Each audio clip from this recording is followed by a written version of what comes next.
తేజు, ఏం చేస్తున్నావు ఈరోజు? ఏం చేయమంటారు మరి? ట్రెండింగ్లో ఉన్న దద్దోజనానికి కొంచెం ఫ్రూట్స్తో టచ్ ఇచ్చి హెల్తీగా దద్దోజనం చేయి. Okay, let start. దద్దోజనం కోసం 1.5 గ్లాస్ బియ్యం తీసుకొని వాటిని 2 to 3 టైమ్స్ వాష్ చేసుకోవాలి. ఇప్పుడు 3 గ్లాసెస్ వాటర్ వేసుకొని కుక్కర్లో ఉడికించాలి. రైస్ కుక్ అయిన తర్వాత దాన్ని మెత్తగా మ్యాష్ చేసుకోవాలి. ఇప్పుడు 1 గ్లాస్ మరిగించిన పాలను రైస్లో వేసి బాగా కలుపుకోవాలి. పాలేంటి, పెరుగు కదా? దద్దోజనం పులియకుండా ఉండటానికి పాలు వేస్తాం. ఇప్పుడు ఆ రైస్లోకి 1.5 గ్లాస్ పెరుగు వేసుకుని కలిపి పక్కన పెట్టాలి. ఇప్పుడు పొయ్యి మీద కడాయి పెట్టుకొని ఆయిల్ పోసుకొని స్పూన్ జీలకర్ర, 2 స్పూన్లు పచ్చిశనగపప్పు, 1 స్పూన్ ఆవాలు, 1 స్పూన్ మినపగుళ్ళు, తరిగిన అల్లం ముక్కలు ఇవన్నీ వేసి గోల్డెన్ కలర్ వచ్చే వరకు బాగా వేయించు. నెక్స్ట్ అందులో కరివేపాకు, జీడిపప్పు ఇవి 2 వేసి వేయించు. ఇప్పుడు రుచికి సరిపడా పచ్చిమిర్చి, ఎండుమిర్చి 2 వేయి.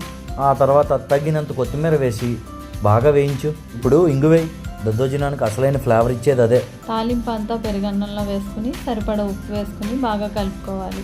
ఇందులో దానిమ్మ గింజలో కొంచెం యాపిల్ ముక్కలు వేసావంటే హెల్తీ దద్దోజనం రెడీ. ఇలా ఎంతమందికి రెసిపీ ఇష్టమో కామెంట్ చేయండి.